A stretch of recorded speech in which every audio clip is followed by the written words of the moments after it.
말씀하시면서 집중하지 않으실수록 강의가 더 잘 된다고 말씀드리겠습니다. 슬슬 들어갈 테니 이제 몰입하시죠. 정부가 공무원이 뭔가요? 공무원. 우리 세금 충내는 사람. 나 배가 고파. 그간의 공무원들은 지난 60년간의 개발연대 발전을 이렇게 시도하죠. 그러니까 공무원은 우리 나라를 이만큼 올리는데 공헌을 한 엘리트 집단이죠. 그런데 그 엘리트 집단들이 너무 이제 오냐오냐해서 여기저기서 다른 이 목소리들을 내는 거지, 실제로는 가장 기본은 이겁니다. 우리 국민이 생활에 바쁘니 대신 우리 일을 해줄 사람들을 뽑는 거죠. 그냥 우리끼리 하면은 만인에 대한 만인의 투쟁, 그래서 완전 시장판 뭐 이렇게 되니까, 그러니까 대신 할 사람들을 뽑는 거죠. 그런데 지난 60년간은 대통령 하나 어떤 이 명령을 하면 공무원들이 일사불란하게 움직여서 여기까지 개발연대를 이끌어왔는데, 지금은 오늘 오면서 이제 라디오에서도 그게 나오던데, 전두환 노태우가 그 당시에 사람들이 다른 불만이 있었으면 그런 사람들은 진작에 목이 날아가서 날아갔겠죠. 그런데 왜 그 사람들이 지금까지도 떵떵거리며 잘 살까를 생각해 보면, 그 사람들이 권좌에 있을 동안은 우리나라가 10%씩 성장을 했던데, 상자호황이라는 게. 그래서 저는 지금도 이 경제 전문가라고 나오는 그 무렵의 경제 총수들, 그러니까 그 무렵에 이 경제 장관을 했던 사람들이 그 경제 전문가라고 나오면은 정말 이 채널을 돌려버리는데, 그 이유는 그때는 우리나라가 10%씩 성장한 게 공무원들이 잘해서가 아니라 상적 호황 때문이었어요. 이 기름값 싸지, 미국의 달러값 싸지, 그래가지고 수출이 없어서 못 팔 정도였던 거죠. 그러니까 지금 생각해 보시면 80년대에 우리 윗세대에, 또 지금 우리 윗세대에 계시는군요. 선생님들이 그때 당시를 생각해 보면은 정말 그 마음껏 돈을 쓰던 시대였던 거죠. 10%씩 성장을 하니까. 그런데 지금은 그 S자 곡선의 끄트머리에 와 있기 때문에 여기서 떨어지지만 않으면 다행이지 더 이상 높일 수가 없는 그런 구조인 거죠.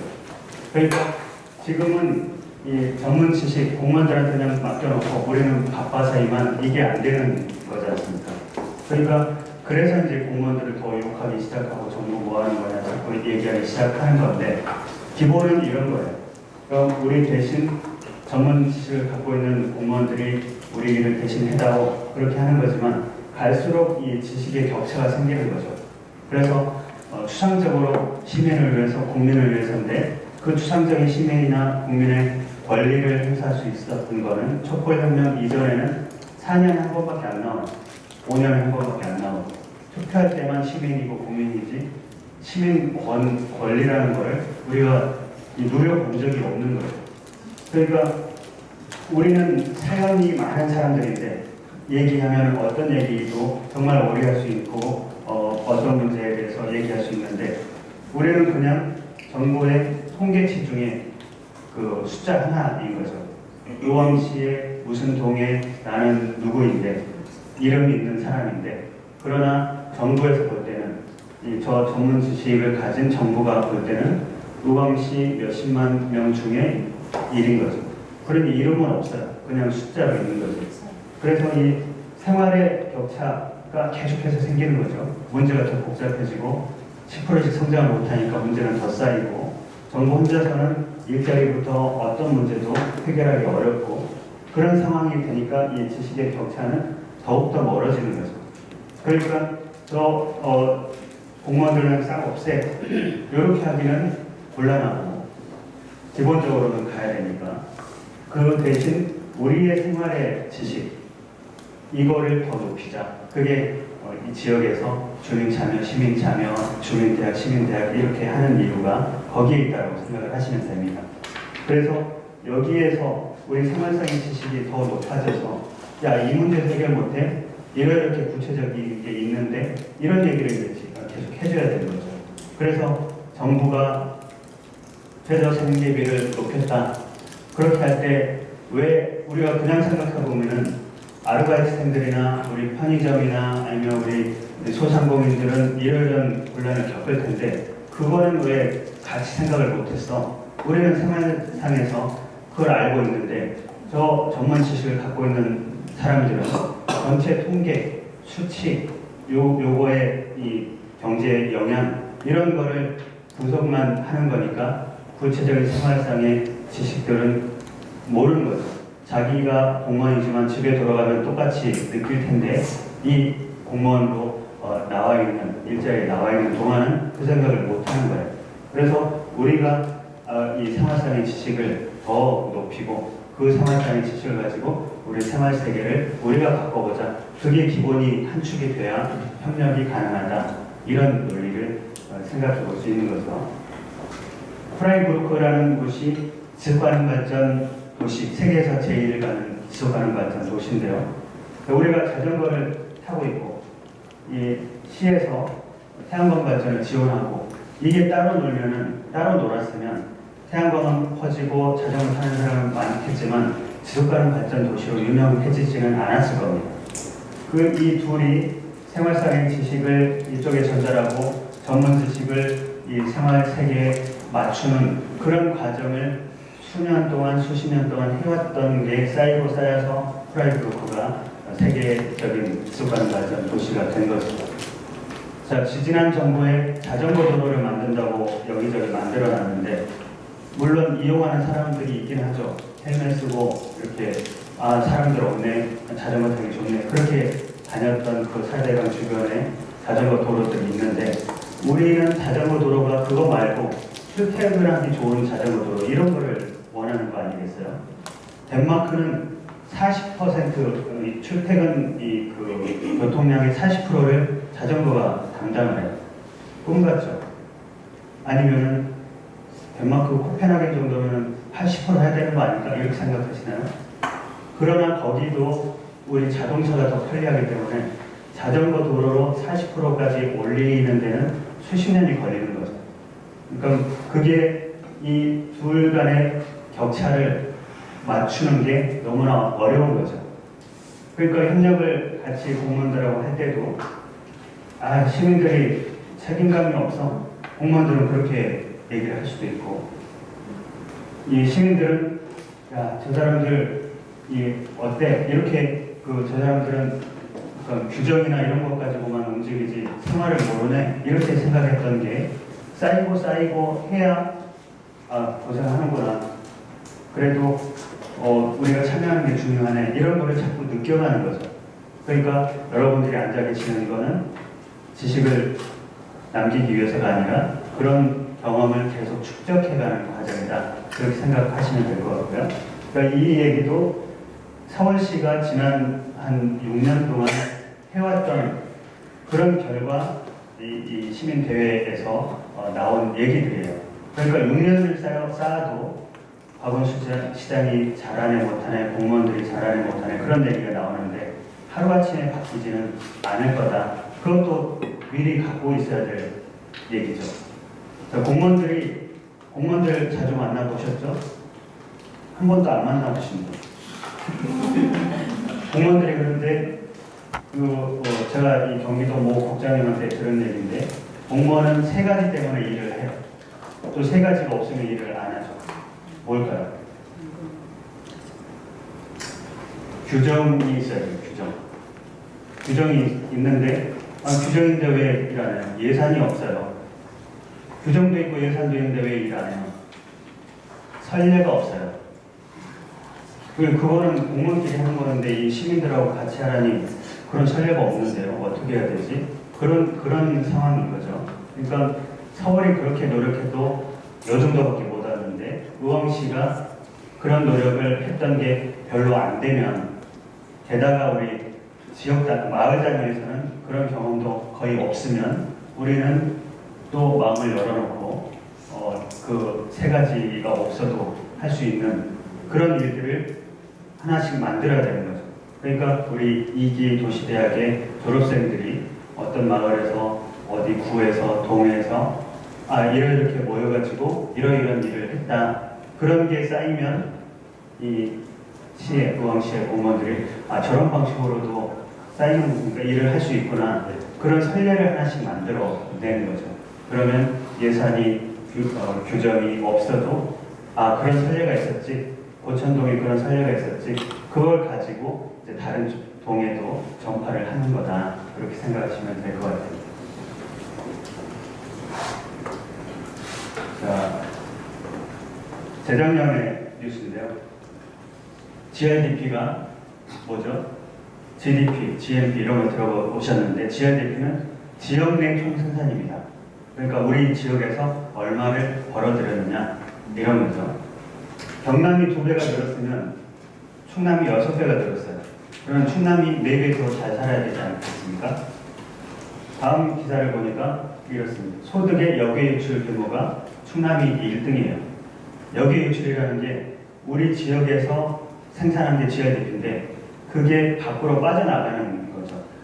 그러니까 제일 많이 빠져나갔으니 6배 늘어봤자 이건데 그러면 왜 늘었을까를 생각해보면 수도권 규제를 피해서 화력발전소니 오염산업이니 이런 게 다 충남으로 들어갔지만 제일 가까우니까 그러나 법인은 경기도에 있다라는 것을 알 수가 있는 거죠. 그러니까 충남을 오염시키고 나온 생산한 그거를 다 경기도에 갖다 준 거다 이런 거죠. 이 충남에서 벌어들인 거를 충남에서 썼으면 오염에 대한 대책도 세우고 이랬을 텐데 그렇지 않았다는 거죠. 작년에 제가 이 당진시에서 이 지속가능 발전 행정 체제를 구축하는데 이제 같이 했는데 공무원들이 60여 명씩 팀장이 모여도 조는 분이 하나도 없고 3번씩 3시간씩 워크숍을 했는데 적극적으로 참여를 했어요. 시민들도 마찬가지예요. 그게 그런 위기의식을 갖고 있었던 건데 당진시가 된 지가 몇 년 안 되는 거예요. 당진군인데 갑자기 인구가 늘었어요. 그러니까 인구가 계속 늘어나니까 최고 좋은 아파트가 들어서 있는데 그 앞에는 돼지 축사가 있어서 갈등이 생기고 위기의식이 늘어나는 거예요. 그 화력발전소도 많아서 미세먼지도 많고 그런데 계속해서 서쪽에서 들어오는 게 충남이 최고인데 당진이 최고고 그렇게 해서 공무원도 시민도 위기의식을 갖다 보니까 이걸 어떻게 극복할까? 지속가능 발전 이런 걸로 개념화 시키는데 적극적으로 나선 거였어요. 그러니까 여기 근로자의 거주 여건을 향상시키고 기업 본사를 유치하자 이 옛날 방식이거죠. 이 서천에, 서산에, 당진에 근로자 숙소를 호텔급으로 만들어 놓는다고 그래서 저 강남에서 교육시키고 있는 근로자들이 이사를 가겠습니까? 삼성이 태평로에 본사를 이전을 하겠습니까? 옛날 방식인 거죠. 지금은 이제 다른 방식을 생각해야 되지 않느냐 생각하고 있을 때 이토록 멋진 마을이라는 책이 번역이 됐었어요. 재작년에. 헛구리꾸라는 지역인데 여기 가보신 분 계신가요?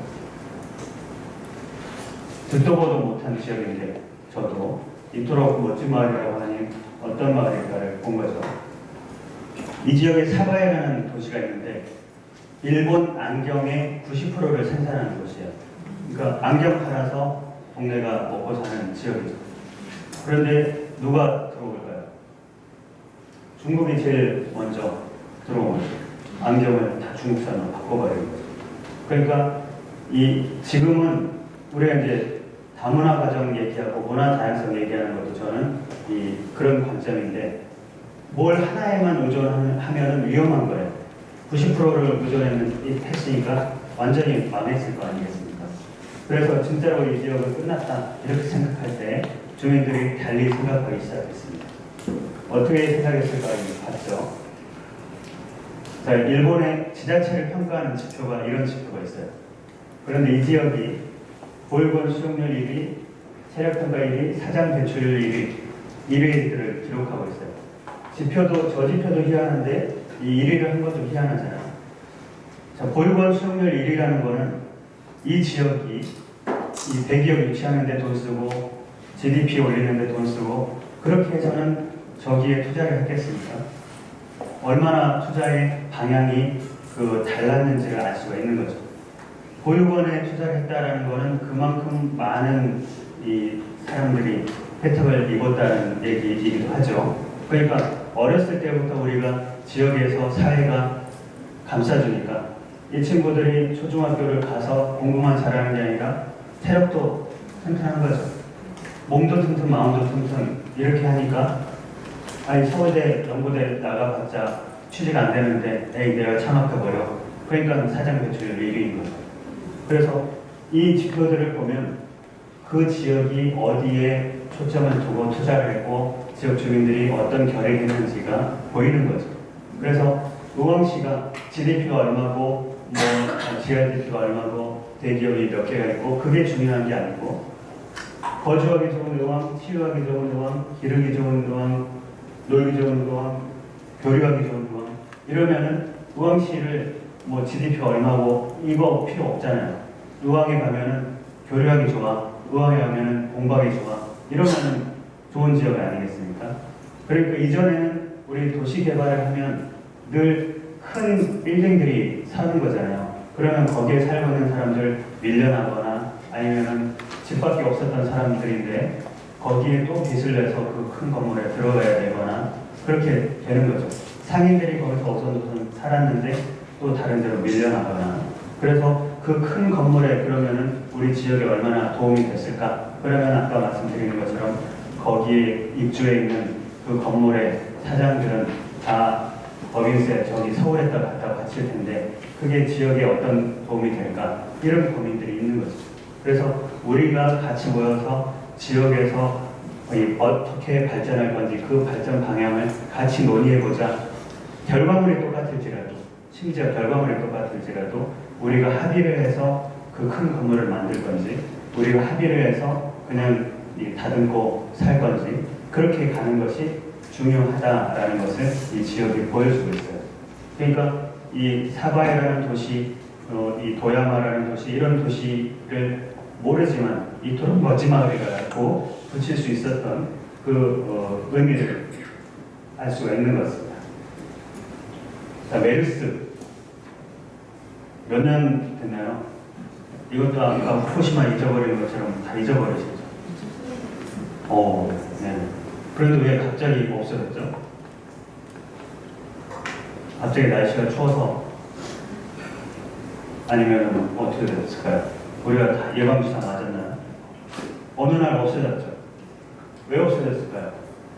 이때 원인이 뭐였죠? 낙타였죠? 이 중학교 역사 문제에 그게 나왔어요. 고려 태조가 거란의 사신들을 받았는데 이 사신들은 다 쫓아보내고 낙타는 인부교 밑에서 굶겨 죽였다. 이 태조는 왜 낙타를 굶겨 죽였을까? 이게 문제였는데 메르스 때문에 애들이 그렇게 답을 썼던 일이 있었어요. 그러니까 그 낙타를 다 굶겨 죽여가지고 메르스가 없어졌을까? 이분이 지금은 다른 일로 감옥에 가 계시지만 그 당시에 보건복지부 장관인데 이분이 그때 열심히 일을 안 하는 게 아니에요. 아까 그 태안 앞바다처럼 공무원들이 열심히 일을 했지만 지금 딱 접촉을 하면 40~50명씩 감염이 되는데 그거를 보건소에 보고해야 되죠. 보건복지부에 보고해야 되죠. 실국장, 장차관, 국무회의 거기까지 보고를 쭉 가야 되는데 거꾸로 내려오는데 또 1박 2일 걸리는 거죠. 그러니까 아무리 의사결정을 빨리 해도 2박 3일씩 걸릴 텐데 지금 딱 접촉하면 40~50명이 금방 감염이 되는데 그걸 어떻게 하고 있어요. 그래서 답답했던 지자체장들이 확진 판정권을 우리한테 줘. 그리고 잡힌 거예요. 그러니까 이 고창동이 어디에 환자가 발생했다. 그러면 그 사람을 어느 병원에 빨리 보내고 그 병원을 어떻게 관리해. 이거를 시장은 아는 거죠. 도지사는 아는 거죠. 그러니까 확진 판정권을 지자체에 넘기고 나서 메르스가 잡혔어요. 이 날씨가 추워서 잡힌 게 아니에요. 그러니까 이 정부의 능력이, 문제 해결 능력이 아무리 열심히 해도 줄었다라는 거는 지방정부에도 마찬가지일 수 있는데 중앙정부는 더 하는 거죠. 중앙정부는 몸집이 너무 커요. 움직이질 않아요. 게다가 대통령이 일을 안 하고 저 방에 들어가 있으면 더 안 움직이는 거죠. 그때도 그렇게 했으면 더 웰스가 참고를 했을 텐데. 그래서 이 벤자민 바버라는 미국의 교수가 시민이 튼튼해야 민주주의가 튼튼하지, 이런 책을 쓴 분이 최근에 이런 책을 냈어요. 영어로 하면은 만약에 시장들이 세계를 지배한다면, 이 제목이 이건데 부제는 국가는 잘 안 움직이고 도시가 뜨고 있네, 이런 부제를 갖고 있어요. 그런데 번역자가 정말 잘 뽑아서 제목은 뜨는 도시 지는 국가. 그러니까 국가는 끝, 이게 아니라 국가의 문제 해결 능력은 계속 떨어지고 있다는 거죠. 옛날에는 국가가 주권 국가 이렇게 해서 뭔가를 계속 통제를 했잖아요. 지금은 이 세균을 막거나 아까 후쿠시마의 건축물 폐기물을 막거나 그런 것만 못하는 게 아니라 우리 거래도 못 막잖아요. 인터넷으로 직구를 하는데. 그러니까 국가의 문제 해결 능력, 관리 능력이라는 것은 계속 떨어질 수밖에 없고, 이제는 지방, 지역, 도시라는 그런 얘기입니다. 여기에 이 책에는 이 13개 챕터가 있는데 챕터마다 끝에 3개의 괴짜 시장들이 소개가 되어 있는데 맨 끝에는 서울시 박원순 시장이 소개가 되어 있어요. 네, 그 양반 얘기가 여기 표지에 있습니다. 대통령은 원칙을 얘기하지만 시장은 쓰레기를 줍는다. 그러니까 대통령은 정강정책 얘기하고 뭐 이념이 어떻고 기본소득은 안 되고 뭐 이런 얘기를 할지 모르지만 시장은 오늘 눈이 폭설이 내리면 하루에 1억씩 날아가는 그 소금을 언제 뿌릴까, 어떻게 빨리 뿌릴까, 그 걱정을 해야 되는 거죠. 그러니까 훨씬 더 이 일상 생활 세계에 내려와 있는 거죠. 도시라는 거, 생활 세계에 더 가깝고 문제 해결의 어떤 단위가 되는 거죠. 도시라는 게. 그걸 더 내려온 게 마을인 거고, 그게 여러분들이 오늘 모이신 이유라고 저는 생각을 하고요. 자, 여기에 첫 장에는 뉴욕 시장을 3번이나 했던 블룸버그 시장 얘기가 나오는데, 그 사람은 첫 번째는 민주당 후보로 당선이 되고, 두 번째는 공화당 후보로 당선이 되고, 세 번째는 규정을 바꿔가지고 무소속으로 해서 3선을 했어요. 이 정도 되면은 정치 철새 수준이 아니고 완전히 정치 벼룩 같지 않습니까? 기자들이 물어봤어요. 당신의 정체는 뭐냐? 그렇게 물어봤는데 이 양반 얘기가 소개가 되어 있는데, 나는 공화당의 정강정책, 민주당의 정강정책 모르겠다. 내 관심은 뉴욕시 지하철의 범죄율을 떨어뜨리는 거다. 그렇게 답변을 했어요. 실제로 이 사람이 3선을 하는 동안 뉴욕시의 지하철 범죄가 없어졌어요. 그러니까 9.11 테러로 엉망이 되긴 했지만 지하철의 범죄는 자기가 할 수 있는 거는 한 거죠.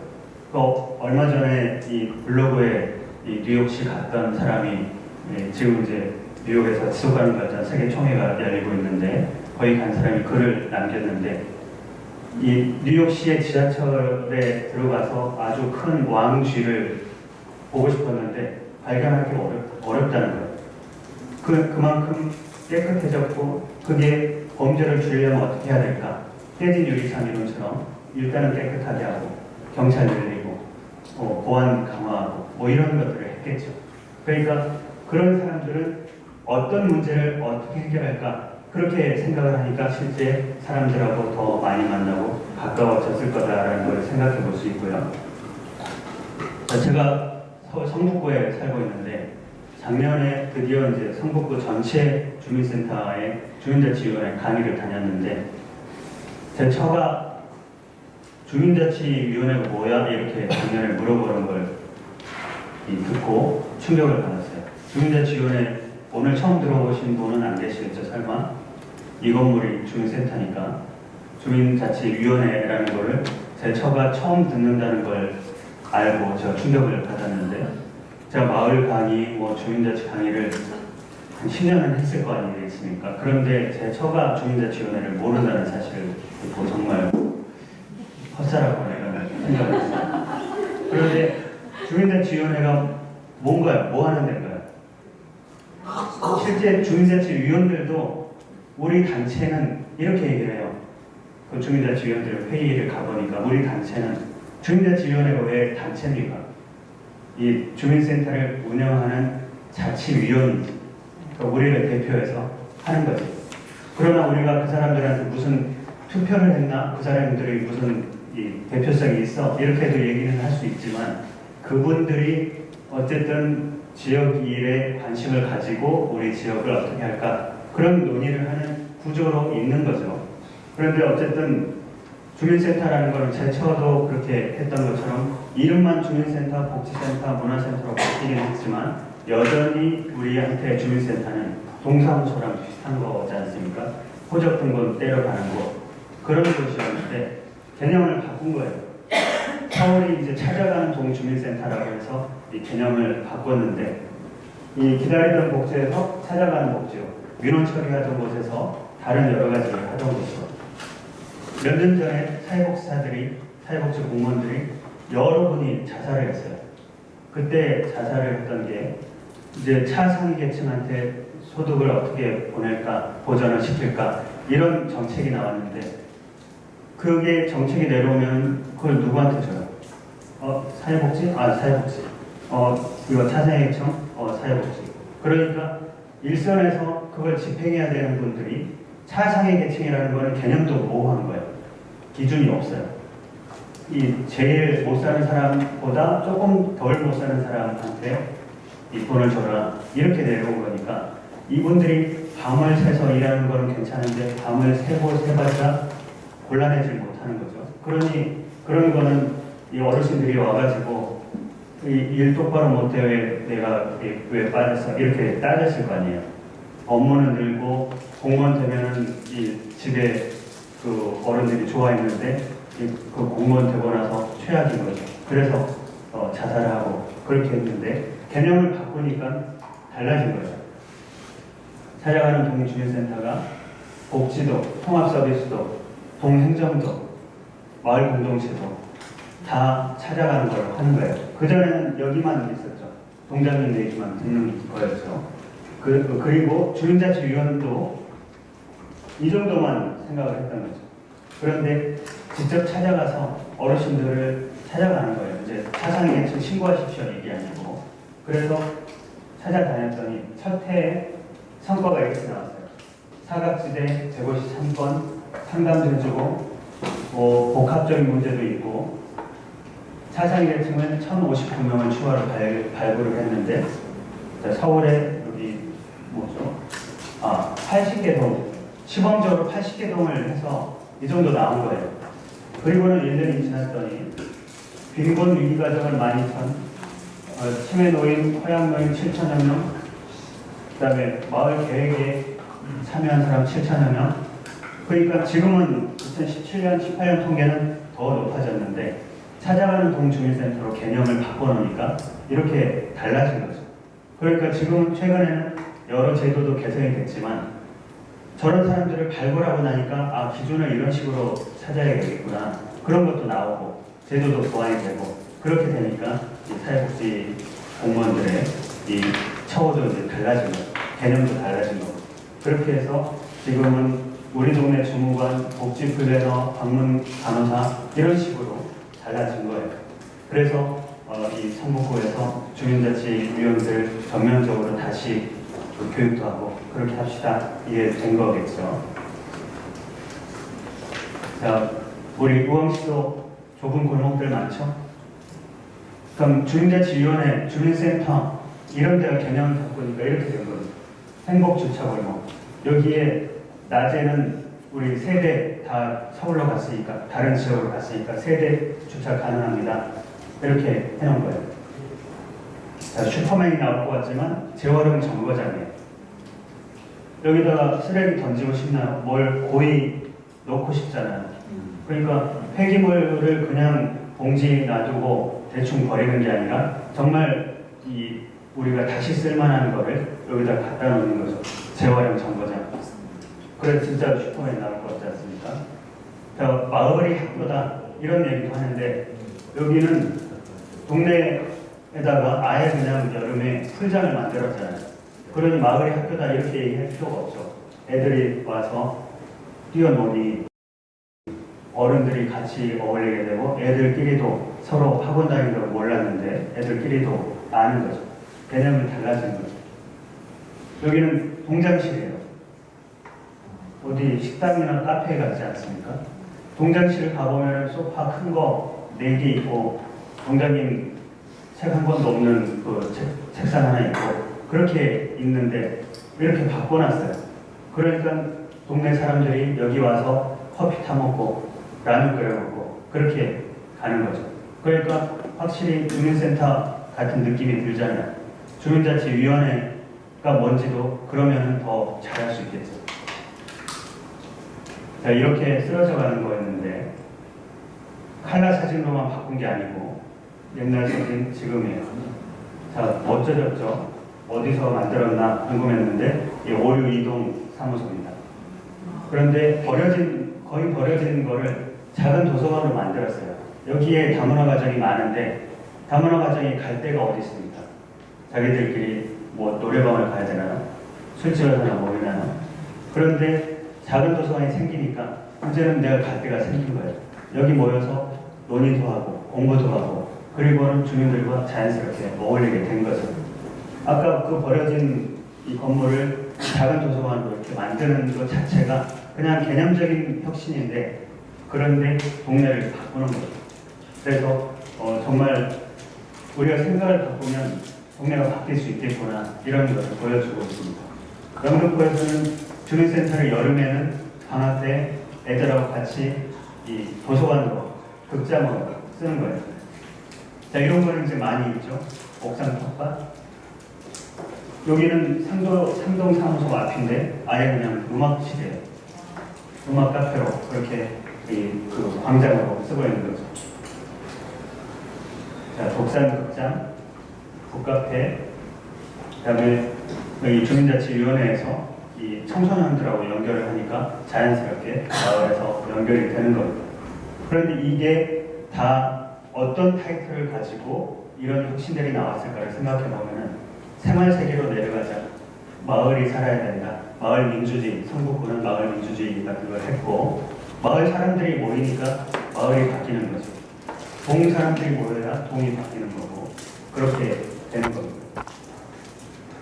자, 2012년도에 서울시에서 1000명이 모여가지고 천인 원탁회의를 했고 지난번에 올 봄에 미세먼지가 아주 세가지고 대중교통을 할인을 해줬는 무료로 했는데 뭐 몇 명 안 타고 돈 엄청 날렸다 이런 얘기를 했죠.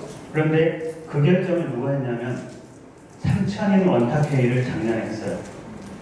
작년에 올해 초에 3000인 원탁회의를 했는데 서울시청 광장에서 3000명이 모였어요.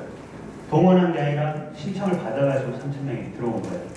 그분들이 미세먼지 어떻게 할까? 대중교통을 이용하도록 합시다. 대중교통 무료로 합시다. 그렇게 결정을 했기 때문에 시장이 그 결정을 따른 거예요. 그러니까 그날 뭐 무료로 했더니 몇십억을 날렸다. 그게 하늘로 날아간 게 아니라 우리의 소중한 결정이 됐고 앞으로는 이런 게 더 중요하다는 것을 알리는 효과도 있었던 거죠. 근데 2012년도에 1000명이 모여가지고 서울시 사회복지 기본계획, 3차 사회복지 기본계획을 이분들이 만들었어요. 사회복지 기본계획은 기본적으로 사회복지학과 교수들이 만드는 거였는데 이 1000명의 어중이 떠중이가 모여서 뭘 만들겠어 이렇게 얘기한 사람도 있었지만 실제 이분들이 모여보니까 사회복지 기본계획은 우리 생활계획이잖아. 나는 내 애가 장애인이냐? 나는 시어머니 평생 모셔봤어. 그러니 내가 노인 문제 더 잘 알아. 이런 분들이 앉아서 이 사회복지 기본계획을 짜니까 훨씬 생활에 가까운 거죠. 대안도 더 좋은 게 많이 나오는 거예요. 그래서 이 현장의 목소리, 생활세계 목소리가 중요하다는 것을 보여준 거예요. 그런 의미가 있어요. 작년에 우리 준비가 되니까 준비가 되어 있군요. 작년에 우리 공론화위원회 했죠. 칭거리 원전 더 지을까 말까를 공론화위원회 했습니다. 공무원들이 제일 반대를 했던 게 이 모르는 시민들이 와서 뭘 결정하겠어? 전문가들한테 맡겨야지 이렇게 얘기했어요.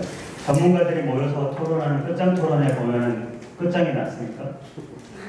우리가 끝장이 났죠. 그것보다. 그러니까 끝장 토론에 해서 전문가들을 모아봤자 찬성하는 쪽은 원전이 안전해요 이 얘기만 하겠죠. 반대하는 쪽은 이 원전이 위험해요 그런 얘기만 하겠죠. 그러니 끝장이 안 나요.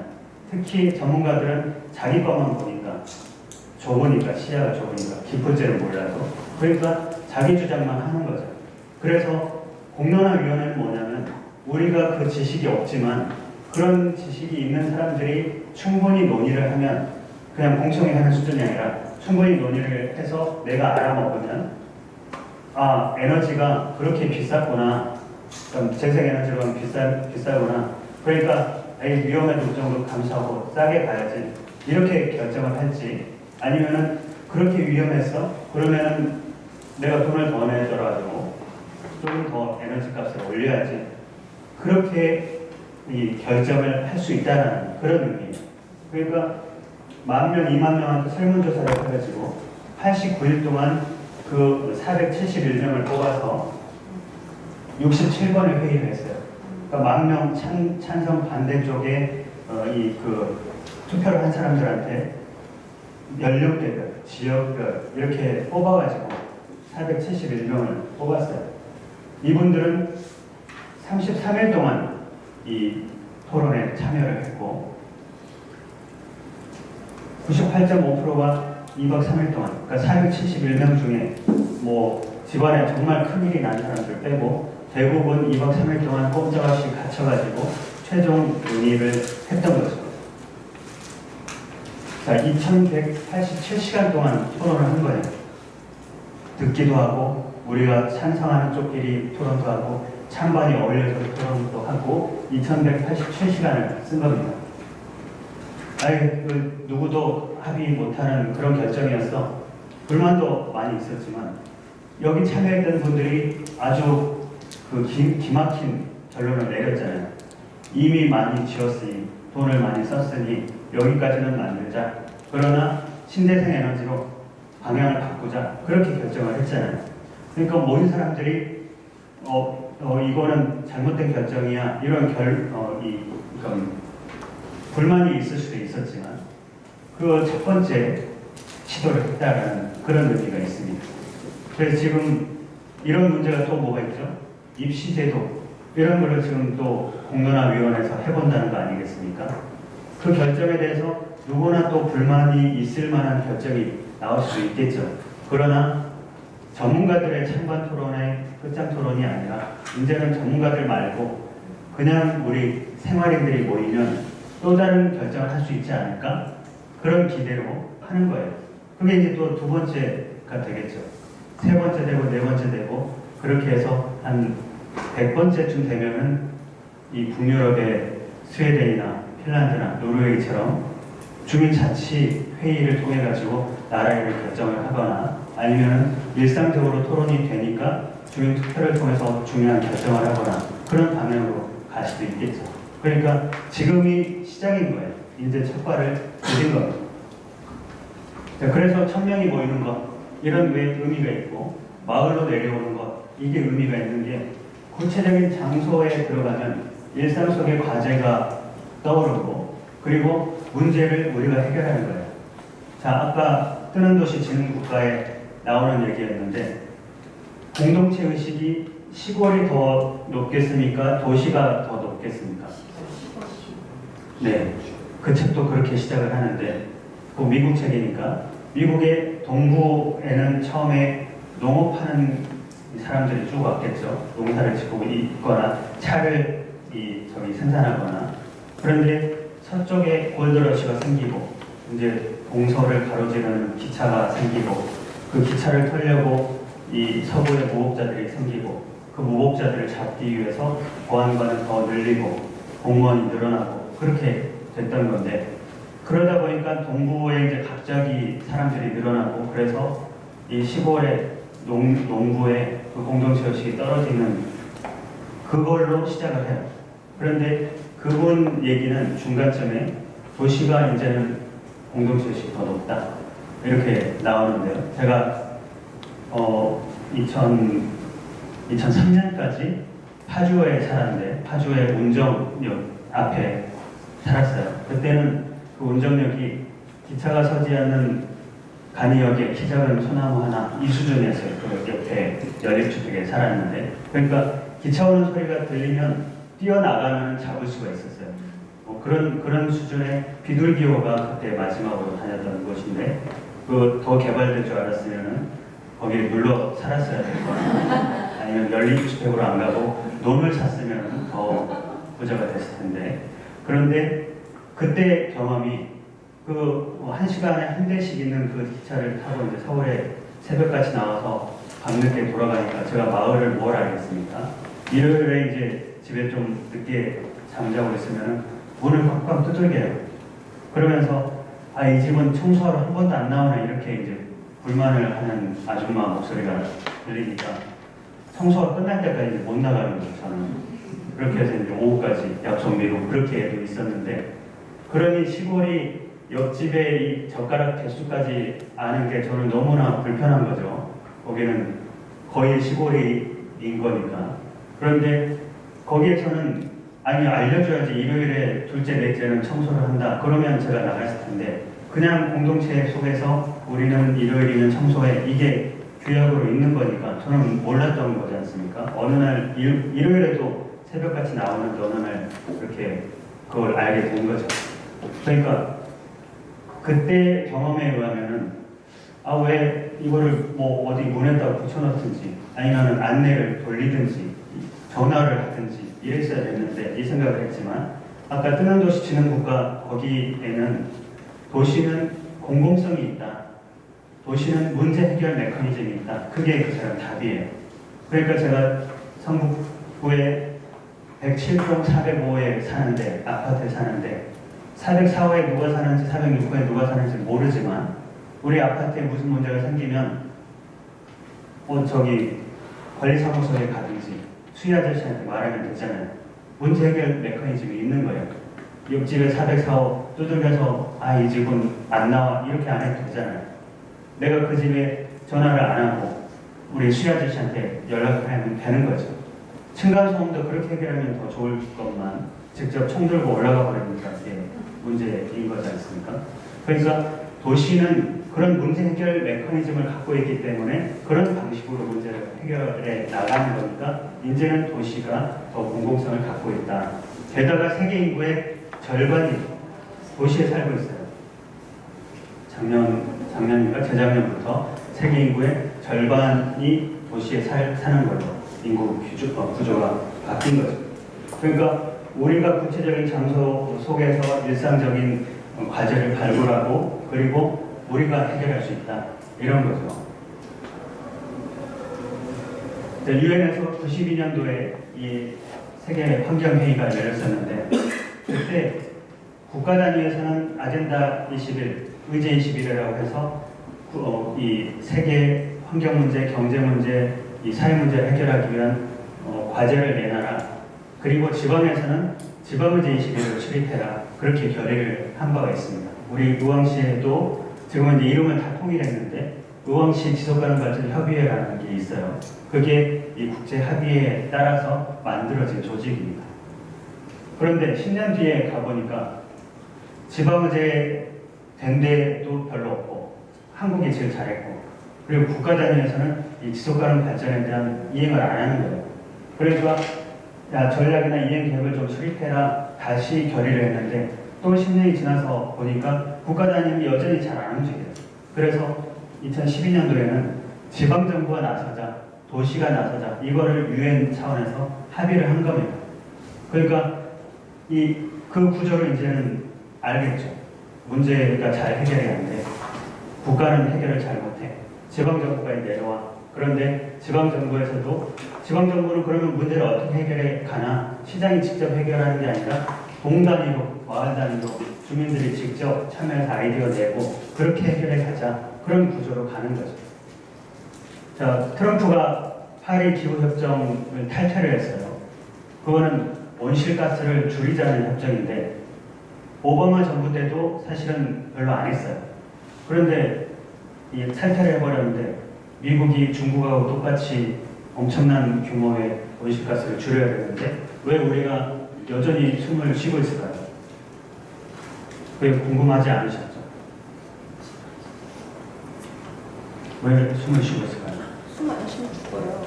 네. 더 온도가 올라가거나 그래야 되는데, 그런데 지방정부가 주요 실천 주체다 이렇게 되어 있죠. 세계 지방정부 연합들이 여러 군데가 있는데 이 클레이라는 곳에 미국 도시 200개의 도시가 가입돼 있어요. 그 이 클레이 도시는 1,500개의 도시가 가입이 돼 있고 우리나라는 한 60개 정도 가입이 돼 있는데 미국은 200개가 가입이 돼 있어요. 거의 가입돼 있지 않은 다른 400개의 도시를 모아서 600개 도시가 결의를 한 거예요. 미국 연방이 줄여야 될 온실가스 몫을 600분의 1로 나눠가지고 우리가 줄이자. 그렇게 하고 있어서 지금 우리가 숨을 쉬고 있는 거죠. 그러니까 이 국가 단위는 중앙정부는 이 몸집이 무겁고 문제 해결 능력이 이제는 계속 떨어져 가는 거죠. 지방으로, 도시로, 마을로 내려오고 있는 게 국제적인 추세이긴 합니다. 자, 세계 이 도시들이 연합한 거는 시장들이 악수하고 사진 찍고 끝나는 대모임만 열고 그렇게 끝나는 건데 이제는 이 연합체들이 교통 문제로, 기후 문제로, 교육 문제로, 인권 문제로 너무 자주 모여요. 이 해결책도 너무 잘 나와요. 그러니까 기존에는 문제의식이 덜 했을지 위기의식이 덜 했을지 모르나 지금은 경제 문제, 사회 문제, 환경 문제 너무 많은 문제들이 쏟아져 나오는데 국가 정부는 문제 해결 능력이 잘 없거나 몸집이 느려서 이게 빨리빨리 안 해주니까 문제는 도시들이 움직이는 거죠. 게다가 히로시마에 연결하려면, 파리에 연결하려면 예전에는 자치 무슨 재단이라고 거기를 통해서 행자국 밑에 있는 거기를 통해서 연결을 해야 돼서 2, 3개월씩 걸렸어요. 그런데 지금은 이메일로, 전화로 이렇게 할 수 있는, 카톡으로 이렇게 할 수 있는 그런 시대가 됐기 때문에 이제는 문제 해결 메커니즘이 바뀌고 있다는 것을 또 얘기해 볼 수 있습니다. 자, 이런 속도로 가다가는 지속가능 발전 목표까지 못 갈 수도 있으나 시간이 어느 정도 된 것 같고 이 지치는 분들이 여기저기 눈에 띄면 그냥 확 끝내버리는 거예요. 그렇게 하겠습니다. 그래서 그러자면은 지금 또 5분을 쉬어야 될까? 자, 협력적 거버넌스의 핵심이라고 제가 말씀을 드렸는데 저는 우리가 이제 앞으로 일을 해나갈 때 우리가 지역 문제를 논의를 하고 일을 해나갈 때 4가지 정도를 생각해 볼 수 있겠다 그런 말씀을 이제 드릴 텐데요. 진짜 확실히 먹을 게 좋은 게 많으니까 잘 버티시는 것 같네요. 첫 번째는 이 정보 공유입니다. 우리 도시계획위원회 혹시 참여해 보신 분 계신가요? 도시계획위원회는 공연 같은 거를 보고 그래야 되니까 이 극비라 그래서 그날 위원들도 그날 보고 다 돌려주고 나와요. 근데 왜 극비일까요? 부동산도 있고 그다음에 시장님 그냥 따로 어디 누구 챙겨주는 뭐 이런 게 있을 수도 있고 그러니 비밀이겠죠. 그게 뭐 따로 비밀이 있겠습니까? 그런데 우리가 일상생활인으로서 생각해보면 우리 동네에 어떤 시설물이 있으면 좋겠다. 그거를 동네 사람들끼리 모이면 얘기를 할 수 있을 텐데 우리 시에서 하는 거, 도에서 하는 거 이런 거는 옆에 그냥 그 시설물이 올라와 봐야 이런 게 생기는구나. 그렇게 알게 되는 거죠. 청주에서는 이런 사례가 있었어요. 그러니까 처음부터 시민단체가 참여를 하고 중간중간 간담회도 하고 공람도 하고 현장 조사도 하고 그렇게 했어요. 평가회도 하고. 그러니까 우리 동네에 어떤 게 들어와야 좋겠다. 그걸 같이 논의를 하게 되는 거죠. 그러니까 동네 사람들이 같이 쓸 수 있는 정말 필요하다고 생각한 그런 거에다가 쓸 수 있었겠죠. 게다가 모양도 달랐을 거고 인천 부평구가 지속가능 발전 이런 개념을 가지고 행정체제를 쭉 바꿨는데 그 지속가능 발전이라는 거는 경제, 사회, 환경을 통합적으로 보자 이런 의미가 있는데요. 그런데 그렇다 보니까 지속가능 발전위원회를 만들어서 경제 분야의 전문가, 이 사회 분야의 시민단체, 환경 쪽의 누구 이렇게 이제 모아서 위원회를 만드니까 경제 부서 관련된 부서들이 모이고 환경 관련된 부서들이 모이고 회의를 그렇게 해요. 그러니까 총무팀장과 보건소장과 청소년 과장이 같이 모여서 회의할 그런 기회는 역대 한 번도 없었는데 지속가능 발전위원회를 만들어 놓으니까 그렇게 된 거예요. 그런데 총무팀장이 보고를 했습니다. 주민센터 건물을 저기 어디 동에 짓고 있습니다. 민간위원님이. 그런데 그 동네 주민센터를 지을 때 주민들한테 물어보고 지었습니까? 동장님한테는 물어봤어요. 동장님이 뭘 한다고? 알아야 동장, 알아야 동장 다 아나요? 그런데 동장님한테만 물어봤어요. 그래서 또 민간위원들이 궁금한 거죠. 그런데 왜 주민센터는 3층으로 지었습니까? 그 직전 주민센터를 3층으로 지었습니까? 그러면 그거는 왜 3층으로 지었습니까? 그 직전에 또 3층으로 지었습니까? 그러니까 아까 얘기했죠. 규정에, 예산에, 선례, 그러니까 회의실 2개, 강당 하나 늘 그렇게 30짜리 지었겠죠. 그러니까 그 평소에는 보건소장과 청소년 과장이 모였을 기회가 없었을 텐데 보건소장이 그 얘기를 듣고 그 동네에는 이 독거노인도 많은데 나한테 진작 얘기했으면 1층에다가 보건시설을 지었으면 좋았을 것 같아. 그러면은 그렇게 짓고 보건소장이 보건시설 또 구하러 다니려고 예산 따지고 뭐 이렇게 안 했을 거지 않습니까? 청소년 과장이 거기는 애들도 많으니까 3층을 강당처럼 하지 말고 음악당처럼 하면 좋았을 텐데 그러니 청소년 시설을 따로 찾아다니지 않았어도 됐겠죠. 그게 지속가능 발전의 의미였어요. 그분들이 경험한. 그러니까 경제부서, 사회부서, 환경부서 따로따로가 아니고 그러니까 애초부터 어떤 계획을 할 때 참여를 하고 정보를 같이 나누면 훨씬 달라질 거다. 이거를 우리가 경험을 했습니다. 어디죠? 우리나라는 역사 공부를 어디서 하죠? 드라마에서 하죠. 그러니까 이 행궁이라는 데를 듣도 보도 못했을 텐데 관심이 없었을 텐데 어느 날 수원에 행궁이 떴어요. 그게 정조 이산인가? 그 드라마가 뜨고 나서 갑자기 여기가 뜬 거죠.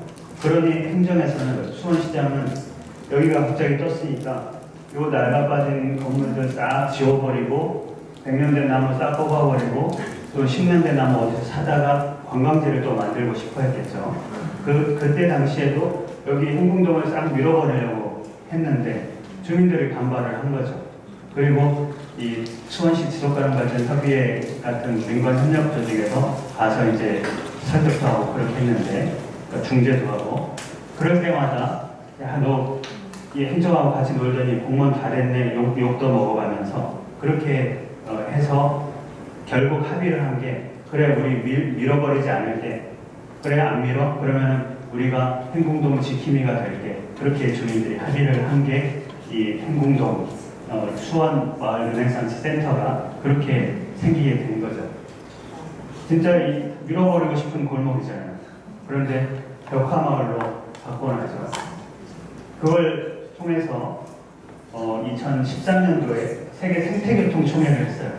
자전거, 전기차 이런 거. 이건 차없는 거리를 한 달 동안 만들어놨어요. 이 동네에 차가 1,500대가 있었는데 다 외곽으로 뺐죠. 그래봤자 한 걸어서 20분 거리? 거기에 주차장들을 이렇게 만들어 놓고 몸 불편한 사람들이 이렇게 왔는데 여기에 이 낡은 곳에 늘 점집들이 있는데 이렇게 바꿔놓으니까 얼마나 용해 보입니다.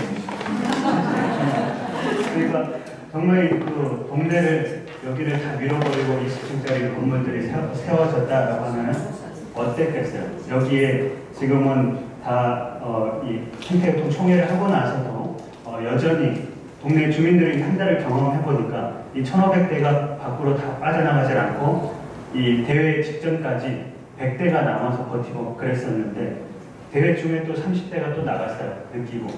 그런데 끝나고 나니까 장애인 아들을 데리고 있는 아주머니는 이 좁은 골목에 차가 쌩쌩 달렸으니까 애를 데리고 한 번도 못 나와봤는데 이제는 산책시키고 막 그랬다.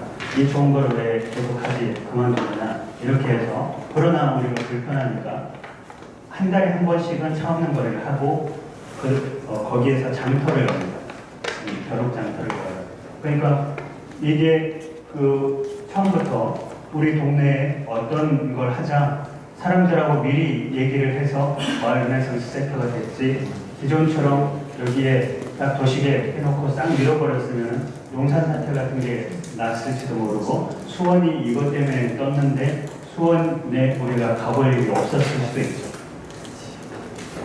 이런 동네였던 게 이렇게 바뀐 거고요. 이런 동네가 이렇게 바뀌었습니다.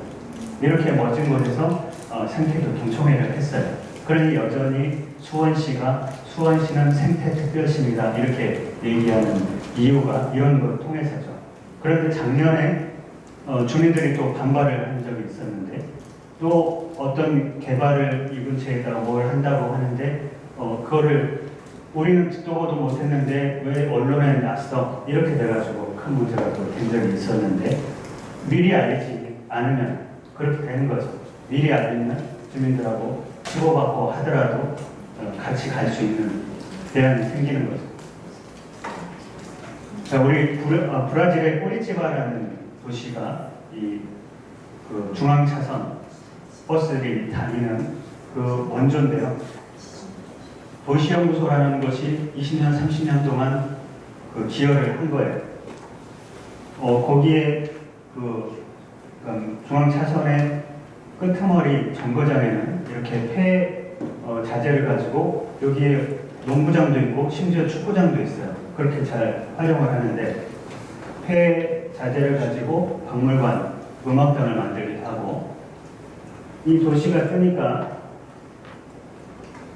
중앙차로가 이렇게 된 거죠. 그런데 도시가 뜨니까 꼬레치바가 본래 작은 도시였는데 전 세계에서 몰려드니까 아주 큰 도시가 됐고 살기 좋아졌잖아요. 그러니 이제 주민들이 논의를 하기 시작한 거죠. 지하철을 뚫자 그렇게 논의를 하게 된 거예요. 그러니까 시민들이 이제 계속 논의를 했던 게 있으니까 이 계획을 미리 정보를 공유를 하니까 논의가 어떻게 됐냐면 우리가 지금 불편한 게 이 도시를 빨리 통과하는 게 목표입니까? 아니면 우리는 여전히 걷고 싶은 게 목표입니까? 이런 거를 논의를 하는 거예요. 그러니까 이 과정에서 지하철을 최소화시키고 그 지상은 여전히 녹지를 유지하고 이 차도는 좁게 그렇게 가는 거죠. 그렇게 주민들이 합의를 하는 거예요. 이거를 이명박 대통령을 하기 직전에 성과를 만들려고 청계천에 이 중앙차로를 만들고 그랬는데 꼬리치바고 보면은 웃기는 거죠. 왠지 아세요? 중앙차선만 흉내를 냈지 이 꼬리치바의 중앙차선은 뭐냐면 이 꼬리치바 주변의 도시에서 못 사는 노동자들이 이 꼬리치바에 이 저렴한 비용으로 빨리빨리 차를 타가지고 갈아타서 내 직장으로 가는 거예요. 그런데 우리나라는 고양시에서 출발하는 버스도 광화문까지 오고 수원에서 출발한 버스도 광화문까지 오고 평택에서 출발한 버스도 광화문까지 오는 거죠. 그러니 광화문이 미어 터지고 그 버스를 타려면 줄을 몇 시간씩 서야 되고 이렇게 되는 거지 않습니까? 본래 취지는 고양시에서 오는 버스는 수색점에서 돌아가고 거기에서 이 서울버스로 갈아타야 되죠. 수원에서 오는 거는 사당쯤에서 돌아가고 사당에서 갈아타야 더 빨리빨리 교대를 하고 갈아타는 거죠. 그러니까 겉모양만 아까 4년 후를 생각해서 겉모양만 자꾸 베껴 왔던 그런 문제점이 있었던 거죠. 미리 같이 논의하면 훨씬 좋은 대안이 나올 텐데 두 번째는 지역 자원입니다. 마을 만들기가, 마을 민주주의가 이 지역 자원을 발굴하자는 건데요. 자, 여기가 제가 사는 서울 성북구입니다. 여기 서울 성곽이 있죠? 서울 성곽이 이제 사대문 안을 했을 텐데, 이제 조선 말기에, 근대화 초기에 이 사대문 안에 살던 예술가들이 성북구로, 성박 마을로 내려오기 시작했죠. 이태준이나 뭐 이런 분들이.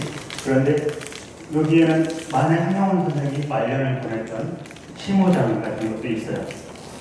여기 서울성곽이 유명해져서 외국인 관광객들이 많이 오니까 여기를 또 싹 밀어버리고 싶었겠죠. 옛날 같은 또 싹 밀어버리고 그렇게 관광단지를 만들고 싶었는데 성북구청은 그렇게 하지 않았어요. 마을 민주주의. 그래서 옥정마을 끄트머리에 올라가면은 그 어르신들이 어릴 때 사진관 있던 곳, 사진 찍었던 것 그대로 놔두고 우리는 이렇게 살게 그렇게 써놓기도 하고, 장수마을 옆에 장수마을은 젊었을 때 목수 정도 했던 어르신들 모아서 마을 목수라는 사회적 기업 같은 걸 만들어서 다른 이 독거노인 이 집을 고쳐주기도 하고 그렇게 한 거예요. 그러니까 진짜 이 마을에 가면 이렇게 색칠을 해놓은 게 아니고 느낌이 딱 이런 느낌이 나요. 그래서 서울 성곽을 구경하러 온 사람들이 이쪽에 있는 사진관을 구경하러 오고 이쪽에 있는 시모장을 구경하러 오게 된 거죠. 싹 밀어버렸으면은 그냥 지나쳤겠죠. 제가 강의를 많이 다니니까 속초, 삼척까지도 가는데, 강릉까지도 가는데 제가 베스트 드라이버는 아니고 패스트 드라이버라서 막 몰고 다니니까 지금 이제 새 도로가 났잖아요. 강릉까지 뭐 2시간이면 주파를 하니 저는 좋은데 그전에는 이 꼬불꼬불한 길을 가서 강원도 인제를 들러가지고 인제에 옥수수도 먹고 인제에 도라지도 사오고 그렇게 했는데 인제는 인제에 절대 안 가요. 인제 휴게소가 얼마나 멋지게 생겼는데 인제 휴게소만 보면 통과할 수 있는 거죠. 그러니까 그 인제 휴게소가 만들어지고 그 도로가 개통했을 때 이 박수 쳤을 때라도 인제 국민들이 인제 국민을 이제는 만나 볼 수가 없는 거죠. 휴게소 직원들 빼놓고는.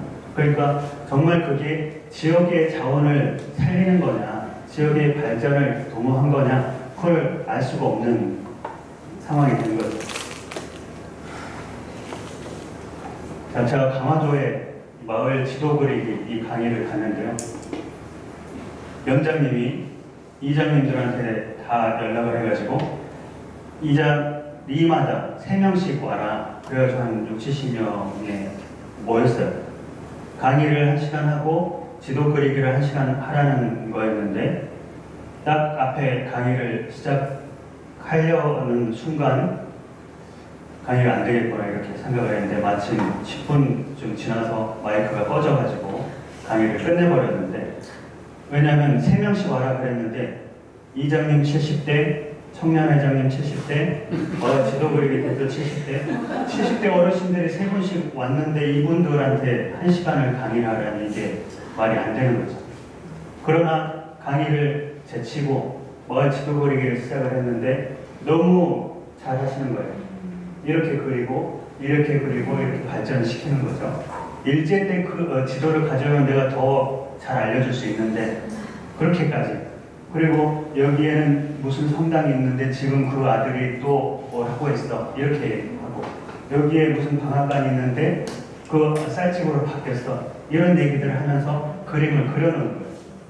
그러니까 이렇게 바뀌고 이렇게 바뀌었어요. 기획사이트에 이 지도 그리기를 맡겼으면 이렇게 안 나왔겠죠. 행정지도처럼 아니면 큰 도로 위주로 나왔을 텐데, 우리가 강화도를 가면은 강화도 펜션 보고 돌아오잖아요. 강화도에 가면은 1박 2일 가면 1박 2일 동안 펜션 보고 술 보고 이렇게 돌아오는 거죠. 그런데 요즘 펜션을 갔다 오더라도 야 그래도 여기는 한번 들어가야지 이렇게 될 만한 그런 지도가 된 거죠. 그래서 이렇게 꾸며놨더니 우리 마을에 뭐가 있는지 이분들도 정리가 될 거 아니겠습니까? 여기에 청소년들은 아 우리 마을이 이렇게 생겼구나 이렇게 알 수 있었겠죠. 자, 전주의 한옥마을을 이렇게 지도를 그려놓으니까 한옥마을이 어떻게 생겼구나 훨씬 눈에 잘 띄죠. 런던의 지도를 이렇게 그리고 이렇게 그리고 이렇게 그리고 이렇게 그려놓으니까 훨씬 런던이 잘 보이죠. 런던이 시계탑만 있고 의사당이 유명하고 이게 아니라 오늘은 이쪽을 어떻게 걸어 다녀야겠다. 그게 나오는 거죠. 고천동의 이 지도를 만약에 우리가 학생들하고 아니면 여러분이 직접 그린다라고 하면은 훨씬 더 생동감 있는 게 그려지지 않을까요? 그거를 환경이라는 관점에서 하면은 어디에 녹지가 더 필요하다 이게 나올 수도 있고, 안전이라는 관점에서 보면은 어디는 차도를 좀 넓혀야 되겠다, 어디는 신호등을 더 만들어야 되겠다, 어디는 어떻게 해야 되겠다 이게 나오는 거죠. 제가 안양을 갔는데 안양에서 YMCA가 고민하는 게 여기 시장 앞에서 유턴을 하는 게 만들어지면은 훨씬 교통이 편할 텐데 그 유턴을 못 만들어요. 몇 년이 지나도록 못 만들어요. 상인들끼리 여기에 유턴이 있으면 뭐 어떻게 된다. 그것 때문에 주민들은 이게 있어야 안전해질 것 같은데 그렇게 되는 거죠. 자, 우리 김성균 박사님이 개척한 이 에코뮤지엄이라는 분야인데, 에코뮤지엄이라는 게 지붕 없는 박물관이에요. 박물관, 런던에 박물관 많이 우리가 가보잖아요. 거기는 심지어 이집트에서 집 한 채를 그냥 뽑아오는 것도 있잖아요. 박물관이라는 것이 어디서 뺏어오거나 훔쳐오거나 사가지고 새로운 집을 만들어서 전시하는 게 박물관인데, 지붕 없는 박물관은 그냥 우리가 살고 있는 데에서 사는 사람들이 운영하는데 지붕 없는 박물관. 그래서 에코뮤지엄이라는 건데요. 개념이 이런 거예요. 어렵죠. 여기 사이트에 가보니까 이걸로 시작을 하는데 거기서도 요 다음 얘기가 어렵죠? 이렇게 나와요. 그리고는 그림이 설명이 되는데 사람들이 살고 있어요. 선조들이 살아온 땅이죠. 여기에는 역사적으로 만들어진 풍경하고 다른 것들이 있어요. 뭐가 있을까요? 사람들이 같이 모여서 뭘 좀 만들어보자, 그렇게 참여를 하는 거죠. 그래서 이 계획을 우리가 세워보는 거죠. 저쪽으로 가면 풍차가 있고 초가집이 있고, 이쪽으로 가면 고인돌이 있고 교회가 있어요. 거기에 새로 어디서 훔쳐온 거, 뺏어온 거, 사온 거, 그거를 전시하는 게 아니라 그 고인돌에, 그 풍차에, 그 초가집에 주민들이 직접 지금도 살고 있고, 거기를 우리가 가면은 주민들이 풍차를 설명하고 거기에서 옛날 시를 잤던 그 방식을 알려주면서 그분들이 그냥 사는 곳에서 소득을 올리는 거죠. 이 개념이 유럽의 산업혁명 때, 19세기 때 탄광촌에 이 사람들이 몰렸다가 싹 빠져나가니 이거 어떻게 할까? 그렇게 하면서 있는 걸 그대로 두고 여기를, 이 자체를 박물관으로 만들자, 그런 개념이죠. 우리 겨우 흉내낸 거는 광명의 탄광 동굴로 만든 거죠. 그런 것들이죠. 그러니 이 살고 있는 곳에 직접 주민들이 모여서 여기에 우리가 어떻게 살고 어떻게 소득을 만들고 어떻게 꾸며볼까, 그 얘기를 하는 거니까. 그러니 우리가 마을 계획을 세운다라고 할 때 우리 마을을 에코뮤지엄이라는 관점에서 생각해 보면은 우리가 여기에 살고 있는데 여기에 싹 밀어버리고 20층짜리 건물, 이게 아니라 우리가 살고 있는 곳에 어떻게 우리가 서로 교류하고 어떻게 놀고 어떻게 소득을 만들까, 그런 얘기를 해보자라는 것이 에코뮤지엄 개념입니다. 그러니까 요약한 거죠. 어떤 지역에서, 어떤 공동체에서 어떤 유산들을 발전시키는 어떤 프로젝트다. 그러니까 그 유산은 경제적 유산일 수도 있고 전통 지식일 수도 있고 기술일 수도 있고 건물일 수도 있고 풍차일 수도 있고 교회일 수도 있는 거죠. 그리고는 세 번째는 교육이 필요해서 우리가 모여있는 거죠. 자, 충북 제천에 우리나라에서 제일 오래된 저수지, 의림지가 있습니다. 그런 데는 뭐가 문제죠? 외곽이 더러워지는 게 문제죠. 그 외곽을 소율방죽 생태공원을 만들어놨어요. 제가 아까 박사 논문을 민관협력 이런 걸로 썼다고 했죠. 그때 전국이 그 지방의제 시대를 만들어라 환경부가 얘기를 해서 다 만들어놨기 때문에 통계 논문을 쓸 수도 있었어요. 지역의 자원이 어떻고 인구가 어떻고 재정이 어떠면 어떤 계획이 나온다. 그런데 그때 제가 환경부의 순위를 매겨 놓은 걸 보고 상위 그룹에서 제천, 중위 그룹에서 인천, 하위 그룹에서 전북, 이 세 개를 뽑아서 다녔는데 다니지 않았으면 정말 창피한 논문을 쓸 뻔했는데요. 제천이 우수그룹에 들어가 있는 이유가 이 지방의제라는 거는 지역의 많은 단체들이 모여서 우리 지역의 문제를 분석을 하고 대안을 마련하는 게 지방의제 21이었는데 여기는 환경 담당 공무원 한 분이 보고서를 엄청 잘 쓴 거예요. 그러니 캐비넷 속에 보고서는 있고 모이지를 않았고 그러니까 그 지방의제 정신에 전혀 안 맞는 거죠. 그러나 보고서를 엄청 잘 썼기 때문에 환경부 평가에서는 우수그룹 이렇게 들어가 있었던 거죠. 오히려 하위그룹에 있었던 전북은 계속해서 9개 주요 그룹들이 모여가지고 논의하고 토론해서 결과물이 아직 안 나왔어요. 그러나 거기가 더 정신이 맞는 거죠. 그러니 여기에서 2004년도에 이 솔방수 생태공원이 지속가능 발전 전국대회에 최우수상 후보로 올라와서 제천은 그런 곳이 아닌데 2001년도에 갔다 왔을 때 그 뒤 3, 4년 동안 어떤 일이 있었길래 그래서 제가 현장 실사를 자원해서 제가 여기를 간 거죠. 자, 시민환경 지도자대학이에요. 제가 요때 발견하고 14기부터인가 이 20기 때까지는 제가 계속 이제 마지막 강의를 하고 졸업식을 하고 이런 거를 갔는데 요 사연을 들어보니까 이 제천은 인구가 30만에서 지금은 10만 정도밖에 안 되는데 시장들의 공약은 인구 늘리기였어요. 이때 민선 6기까지.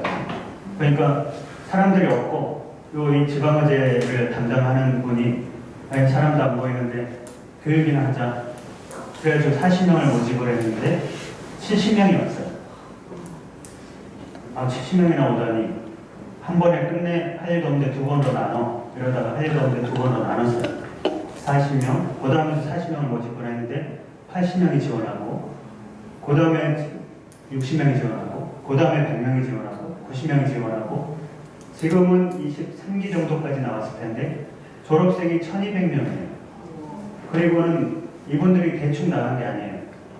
1기는 사진관을 환경사진전을 열고 2기는 교육 프로그램을 돌리고 3기는 동아리를 만들고 4기는 연구소를 차리고 5기는 이 마을 가게를 열고 기수마다 그렇게 1기, 2기 40명씩 나왔으니까 그 중에 30명은 여전히 모여서 뭔가를 하고 있는 거예요. 21기 때 가보니까 20기 때까지의 동아리들이 이름들이 쭉 있는 거죠. 그래서 요분들이 힘이었구나. 교육의 힘이었구나. 70명 한 번에 딱 끝내버리고 다시는 안 모았으면은 이렇게 안 왔을 텐데 할 일도 없는데 두 번 나눠서 해. 또 70명이, 또 70명이, 또 100명이, 90명이, 1200명이 모이니까 이 시민환경 지도자대학에 이 제천에는 3명 대학교가 있는데 3명 대학교 졸업식에 시장님이 가겠습니까?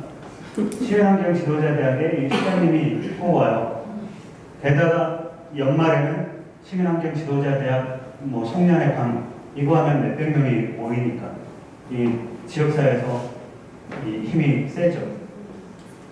이분들이 환경개사 경연대회를 해요. 그런데 환경개사 경연대회 그게 뭐 재밌다고 몇백 명이나 모이겠어. 지역사회에서 제천에서 잘하면 충북에서 300명 모이겠지 이렇게 시작을 했는데 지금 7회까지 왔고요. 3,000명씩 모여요. 재작년에는 1등상이 KTX 직원들이에요. 애들만 모이는 게 아니에요. 전국에서 이 팀들이 모여가지고 KTX는 우리는 환경열차 이렇게 개사 경연대회에서 1등상을 타는 거죠. 노래 경연대회만 하는 게 아니고 이 지속가능발전 시민대학, 요 환경지도자대학, 요 사람들이 동문들이 모여가지고 부스를 만들어요. 환경체험 행사를 하고.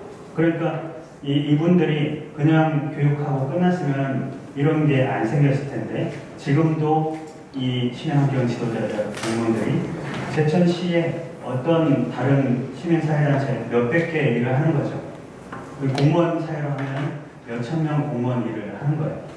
그런 것이 교육으로 시작을 했습니다. 가평에서도 마찬가지 교육을 했는데요. 가평은 노인들이 인구가 많죠. 젊은 사람이 없어서 같이 일을 할 만한 사람이 없다는 게 불만이에요. 그런 가평은 80%가 숲이죠. 숲 해설가 교육을 시작을 했어요. 여기서는 숲 해설가가 700명, 800명이 나왔는데, 그러니까 이 발평 내에서 숲 해설가 자격증이 없는 사람은 명함도 못 내는 거죠. 800명이 나왔으니까 야, 우리 좀 전문 교육 좀 하자. 그래서 시작한 게 그린 리더 교육이에요. 전문가 교육으로. 그분들이 또 100명, 200명 쌓였습니다. 그러고 나니까 우리 뭐 좀 하자. 여기는 숲이 이렇게 겨울이면 눈도 많이 오고 노인들이 이렇게 혼자 사시는 거죠. 그래서 이분들이 뽁뽁이 있죠? 그걸 들고 이 방한 뭐라 그러죠? 그 처리를 한 거죠. 문 사이만. 그러니까 환경도 활용했죠. 자원봉사도 했죠. 우리가 그린 리더로서 큰 역할을 한 거죠. 그 정도 가지고 뭘 그래 그럴 수 있지만 이 가평에서는 얼마나 큰 실천이겠습니까? 게다가 어르신들이. 자, 마지막으로 네 번째는 목표 체계를 전환하자라는 건데요. 자, 전주의 지속가능 발전 협의회에서는 공무원들하고 시민들이 모여가지고 1년 동안 지표를 만들었어요. 전주의 지속 가능성을 따질 지표. 그러니까 경제분과에서는 경제 지표를 이렇게 만들었는데 전주 비빔밥 판매 그릇 수 이게 무슨 경제 지표겠습니까만 우리가 GRDP 그래야 정확하게 나오겠지만 GRDP가 얼마 그런다고 해서 우리가 어떻게 알아요? 공무원도 모를 거예요. 이게 어떤 의미가 있지? 그런데 전주의 비빔밥이 10만 그릇이 더 팔렸다. 그러면은 여기에 정확히 경제 통계는 아니지만 한옥마을의 숙박자가 외국인이 3,000명이 늘었다. 정확한 경제 통계를 100% 해주지는 않지만 시민들이 우리의 경제적 지속 가능성은 이 정도구나 느낄 수 있고 공무원도 느낄 수 있는 거겠죠. 자, 전북에서는 여기 에너지 마을을 가봤는데 자, 주민 주도의 마을 계획이에요. 또 있죠. 임실의 참담마을, 전주의 용신마을, 부안의 동영마을. 저는 이제 부안의 동영마을을 가봤는데 자, 여기 주민들이 모였어요. 여기 부안의 동영마을에는 KT인가 어디에서 세워준 큰 풍차가 하나 있는데 그게 돌아가지도 않고 돌아갔을 때도 전력을 누가 받는지 아무도 몰랐고 그 마을 한가운데 그렇게 한가운데는 아니고 마을 외곽에 세워져 있었지만 그거는 몇 억이 들었어요. 그런데 전국에서 목표 체계를 전환을 했죠. 그냥 싹 깔아주는 거 말고 이제 주민들이 직접 하는 거. 그래서 여러분들처럼 여기도 가보니까 다 어르신들인데 그 어르신들이 옹기종기 모여가지고 이런 교육으로 시작을 해서 야 우리가 우리 동네 에너지 마을 만들어보자. 에너지 자리 마을 만들어보자. 그렇게 해서 이 에너지 자리 마을을 만든 거예요. 발전기로, 온수기로, 보일러로. 그래서 혼자 사시는 어르신은 한 달에 7,000원 전기세를 냈는데 이제는 700원 내요. 농장이 있는 분은 7만 원씩 냈는데 이제는 7,000원만 내는 거죠. 그거를 그분들이 스스로 어디에다 어떻게 뭘 설치를 하고 우리가 설치를 하고 이런 식으로 해서 보조금이 이 시설물에 들어간 게 1억 원이에요. 몇 억씩 들어가지고 풍차 하나 만들었는데 그거 돌아가는지 마는지 지역 주민들한테 도움도 안 되고 주민들이 직접 설계하고 설치하고 이렇게 했던 것이 이전에는 행정이 목표를 세워놓고 쫙 까는 방식이었는데 그게 깔려봤자 내 생활에 도움이 안 되는 거였다면 이제는 주민들이 직접 이렇게 여기에 뭘 설치해보자 계획을 세워놓으니까 달라지더라라는 거죠. 자, 그런 관점을 이 지속가능 발전이라고 얘기를 하는 건데요. 이 얘기를 마지막으로 말씀을 드리겠습니다. 최근에 이 불평등 문제로 전문가들이 계속 한국을 왔는데 웰빙 국가를 만들려면 운전자가 계기판을 보듯이 여러 가지를 봐야 된다는 거죠. 아까 GRDP, GDP 이런 것만 보면 안 되는 거죠. 미국의 동부에서 서부까지 가면은 운전대를 안 잡고서 운전할 수 있는 직선도로가 많다고 하잖아요. 한국도 지난 60년간의 개발연대에서는 앞뒤 가릴 거 없이 앞만 보고 가면 됐지 않습니까? 지금은 S자곡선의 끝에 있기 때문에 이제는 여러 계기판을 다 봐야 돼요. 기름이 떨어지고 있나? 아니면 앞에 장애물이 있나 없나 그런 걸 봐야 되는 거죠. 한 가지만 보면 안 돼요. 자, 에르나 솔베르그라는 노르웨이 총리가 평창 올림픽 앞두고 한국을 왔는데 그때 만약에 컬링 그거를 주기엔 너무 무거웠을 텐데 축구공을 주고 여기 17개의 유엔 지속가능 발전 목표가 새겨져 있는 거를 주는 건데요. 이 노르웨이 총리가 당시 신문에 어떻게 떴냐면 우리 이제 외국 총리가 오면은 경제협력 MOU를 맺었다 악수도 이렇게 하는 거잖아요. 근데 이분이 왔을 때 의제는 뭐였냐면 조선 무역 지속가능 발전을 위한 협력 이렇게 돼 있어요. 그러니 노르웨이 총리 입장에서는 노르웨이가 북극에 가까우니까 기후 변화가 되면 얼음이 제일 먼저 녹고 그렇겠죠. 그러나 노르웨이가 열심히 한다고 기후 변화가 뭐 막아줄 수 있는 게 아닌 거죠. 그러니 이분은 틈나는 전 세계를 다니면서 지속가능 발전 목표를 달성하자, 지속가능 발전을 이루자, 경제만 보면 안 됩니다. 환경만 생각해서도 안 돼요. 통합적으로 봐야 돼요. 이 얘기를 계속 하고 다닐 수밖에 없는 거죠. 그러면서 이 유엔의 지속가능 발전 목표를 던져주면서 이거 같이 하자 이렇게 얘기를 했는데 요 다음 일정이 양양에 있는 이 아동복지센터, 아동지원센터가 다음 방문지였어요. 세계 최강의 복지국가 추장이 왜 저 시골에 양양의 아동복지센터를 갔을까요? 요새 기본소득 뭐 주니마니, 청년수당 주니마니 하지만 이 스웨덴이, 핀란드가, 노르웨이가 갑자기 복지국가가 되는 게 아니고 지금도 여전히 이런 시험 저런 시험을 해보는 거죠. 그러니 이 복지 후진국 한국은 저 시골 동네는 어떻게 하고 있나 보는 거죠. 그렇게 보고 있으니까 기자들이 또 물어봤어요. 노르웨이에서는 남편이 집안일 좀 도와줍니까? 이렇게 물어봤어요. 여성 총리가 왔다고 그래서 그렇게 물어봤거든요. 그러니까 이분이 대답이 이거예요. 우리도 오래 걸렸어요. 그런데 남편한테 이 일해라 저 일해라 그렇게 해가지고는 안 되더군요. 집안일을 책임을 아예 부여를 해주니까 나누니까 자기 몫을 하더라 이런 얘기였어요. 그러니까 경제, 사회, 환경을 통합적으로 본다라는 것에 더하기는 뭐냐면 우리가 해야 된다라는 거, 우리가 참여해야 된다는 거, 거기에 들어가 있는 거죠. 권한을 받아야 되는 거죠.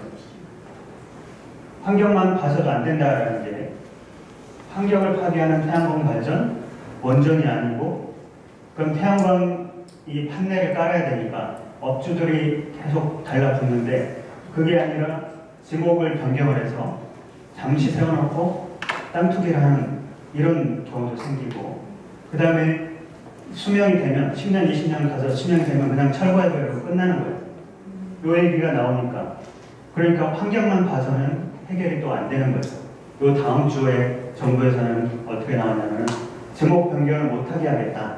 그 다음에 철거를 할 때는 원래 숲을 복원하도록 하겠다. 그렇게 정책을 또 바꿨습니다.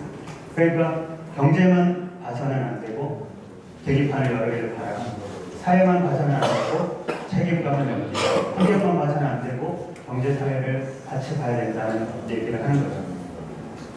72년도에 유엔에서 처음으로 세계 환경회의를 열었는데 이게 그 당시에 스톡홀름에서 있었던 환경회의의 포스터입니다. 근데 이때 인디라 간디 인도 수상이 이런 연설을 했어요. 전 세계 정상들이 모였는데 환경 문제를 해결하자고 모였는데 이런 얘기를 한 거죠. 지금도 공감이 가는 얘기이기도 하죠. 그러니까 그때 당시에 인도 총리로서는 환경은 선진국이 제일 많이 파괴를 했는데 이제 니네는 사다리 타고 올라갔다고 사다리 걷어치우는 거냐 그렇게 얘기를 한 거죠. 그래서 이때부터 고민을 한 거죠. 환경이랑 경제랑 같이 갈 수 있을까 말까. 이분도 그 당시에 노르웨이 총리였어요. 이분이 전 세계를 다닌 거죠. 유엔의 환경개발위원장을 맡아가지고 환경 문제를 해결할 수 있는 연구를 해다오. 여성이 아니라 남성 대통령이었으면 역사가 바뀌었을지도 몰라요. 교수 몇 명 고용에다가 모서 써 이렇게 할 수도 있었을 테니까 이분은 직접 다닌 거예요. 아시아, 아프리카 다녔는데 아프리카를 가보니 여성들이 밖에서 두 개 하고 애들 주렁주렁 달고 10km씩 맨발로 걸어갔다 오잖아요. 물리로. 그럼 하루가 끝나는 거죠. 그런 장면을 보고 이 브룬슨한테 이 수상이 가난 문제를 해결하지 않으면 환경 문제 해결 안 되겠구나. 그걸 깨닫게 된 거죠. 그런데 아프리카가 왜 가난할까를 생각해 보면 다이아몬드 전쟁에 봉헌되는 거죠. 그래서 87년도에 우리 공동의 미래라는 보고서를 냈는데 이게 환경 보고서인데 환경 얘기는 3분의 1밖에 없어요. 나머지는 환경을 지키려면 빈곤 문제, 기아 문제, 농업 문제 그리고 그런 것들을 잘 하려면 전쟁, 군축, 평화, 인권 이런 얘기를 해야 된다는 그 얘기를 담아놓은 겁니다. 그렇게 하니까 사회 문제 따로, 경제 문제 따로, 환경 문제 따로가 아니라 그 접점들이 있을 거다. 그거를 우리가 통합적으로 보자. 그게 지속가능 발전이에요. 지난 이명박 정부 때는 그 중에 이것만 보는 것처럼 했지만 실제로 경제도 환경도 망쳤죠. 그게 통합적인 관점이 없으니까 그런 거죠. 그래서 통합적인 관점을 어떻게 해야 되느냐. 경제 얘기하는 사람, 사회 얘기하는 사람, 환경 얘기하는 사람 다 모여. 이거인 거죠. 그래서 이때부터 국제회의를 할 때는 이해 당사자 포럼이 열려서 의제를 준비를 하는 거예요. 그게 9개 주요 그룹이라는 건데 여기에 또 나오면요. 이 보고서에 정치도 행정도 다 바꿔야 되는데 이 지속가능 발전이라는 개념이 이렇게 어렵지만 이게 미래 세대가 쓸 걸 남겨놓고 쓰자 이렇게 설명하면 되는데 아까 평창처럼 미래 세대가 갚을 부채를 남겨놓고 경제개발하자 이렇게 되면 안 되겠죠. 그러니 우리 사회를 이 빈부격차가 심하게 사회적 불평등이 심하게 미래 사회에 던져놓으면 그때 우리 파리 시내에서 막 총질하는 것처럼 이렇게 안 된다는 보장이 어디 있겠습니까? 미래 사회에 사회적 불평등도 줄여서 평등한 사회를 보내고 경제도 균형적으로 보내고 그렇게 남겨놓는 게 필요하겠죠. 자, 그래서 행정체제를 특히 우리가 변화시켜보자 이런 얘기인데요. 교통과는 차가 빨리 달리는 게 목표겠죠. 단순화시켜보면 사회복지과는 인도가 넓어지는 게 더 목표일 수 있어요. 그런데 우리는 통합적으로 보는 거지 빠르다는 관점에서는 플러스 1, 마이너스 1, 0 느리다는 관점에서 보면 플러스 1, 마이너스 1, 0 그렇게 받으면 안 되는데 지금의 행정체제는 칸막이 행정에 이 교통과 따로 사회복지과 따로 그렇게 되는 거죠. 그러니까 이 유연하지 못한 행정체제를 바꾸자 이런 게 지속가능 발전이고요. 사회부서에 있는, 문화부서에 있는, 경제부서에 있는 분들이 사회정책만 문화정책만 하니까 여기에 꽉 채워져야 우리가 잘 살 텐데 이것만 채워지는 거죠. 그러니까 부서 간의 칸막이, 부서 간의 그 예산 다툼, 부서 간에 서로 사람 끌어가려고 하는 그런 것만 계속해서 있는 거죠. 자, 아까 말씀드린 게 나왔죠? 주민센터를 지어야 되는데 회의실 2개, 분당 1개, 그러니 보건소장이 그 소식을 뒤늦게 듣고 얼마나 안타까웠겠습니까? 청소년 과장님이 얼마나 안타까웠겠어요. 그래서 사회부서에서는 문화정책도 좀 생각하고 경제정책도 좀 생각해보자 그런 의미가 들어있고요. 또 한편에서는 아까 유연하고 자기 교정 능력 있는 행정을 만들자 이렇게 되어 있었죠. 자기 교정 능력이 똑똑한 공무원들 왜 없을까요? 단일하니까. 비록 똑똑한 사람들을 뽑아놨지만 똑똑한 판사들, 검사들 나쁜 짓 많이 하는 이유가 동질적인 그룹만 있으니까 교정 능력이 없는 거죠. 거기서도 상대가 시키는 거, 상관이 시키는 것만 일사불란하게 해야 되는 거니까 그렇게 이 교정 능력이 없는 겁니다. 그래서 92년도에 그 국제회의를 72년도 20주년 기념으로 다시 했을 때 그때는 시민들이 전 세계 수천 명이 모여가지고 글로벌 포럼을 만들어서 니네 합의하지 못하면 여기서 못 나가 압력을 넣은 거예요. 그러니까 앞에는 정부 대표들, 거버먼트 오거나이제이션, GO들이 모여있죠. 밖에는 NGO가 모여있어요. 넌자를 붙여가지고. 이런 조직. 그래서 NGO라는 개념이 그때부터 나온 거예요. 정립이 된 거죠. 그래서 이런 압력이 뒷받침이 돼서 의제 21이 나왔고 지역에서는 지방의제 21을 해라. 그렇게 해서 9개 주요 그룹이 모이는 거죠. 여성부터 농민까지. 저는 원주민은 아마존에 있는 줄 알았는데 용산 사태를 겪으면서 원주민은 한국에도 있구나 이렇게 알았어요. 원래 살고 있는 주민. 그 집이 내 집은 아니지만 내가 거기서 오랫동안 장사를 하고 살아왔는데 여기를 개발하려면 제발 살고 있는 사람들한테 물어보고 좀 해라. 그런 의미가 들어있는 거죠. 그러니까 9개 주요 그룹들이 모이면은 우리 지역 얘기를 할 수 있겠죠? 분석을 할 수 있겠죠? 그 뒤에 20년 뒤에는 이제 지속가능 발전을 계속 얘기를 하니까 우리 또 껴줘. 노인 집단, 이주민 집단, 자선단체, 자원봉사단체들이 들어와 있어요. 그러니까 2012년부터는 국제회의를 할 때 아까 9개 주요 그룹의 이해당사자 포럼이 아니라 9개 주요 그룹 더하기 기타 이해당사자들, 그래서 엠고스라고 표현합니다. 엠고스. 그러니까 우리 지역에서 이제는 우리 동네에서 이제는 어떤 계획을 세우거나 어떤 일을 할 때는 이렇게 9개 주요 그룹 더하기 기타 이해당사자들 엠고스가 모이면 충분히 우리 지역 문제를 이것저것 얘기할 수 있겠죠. 더 행정만 단일한 집단만 생각하는 것보다 훨씬 많은 이 아이디어들이 나올 겁니다. 자, 이제 시계가 빨리빨리 가니까 이것도 빨리빨리 넘기겠습니다. 로컬 푸드가 반경 몇 킬로죠? 50이요? 그렇게 작아요? 유럽이나 이 미국은 땅덩어리 넓으니까 반경 150km까지도 작고 그런데 그 기준에 의하면 우리는 남한에서 나는 거는 다 로컬 푸드. 그래서 로컬 푸드를 네자로 한자성어로 바꾸면 뭐죠? 침투버리잖아요. 그러니까 로컬 푸드라는 말 쓰기 전부터 우리는 로컬 푸드를 알고 있었던 거죠. 로컬 푸드를 생각해 보면 환경 문제도, 교육 문제도, 건강 문제도, 지역 경제 문제도, 전통사회, 문화 문제도 다 연결이 되죠.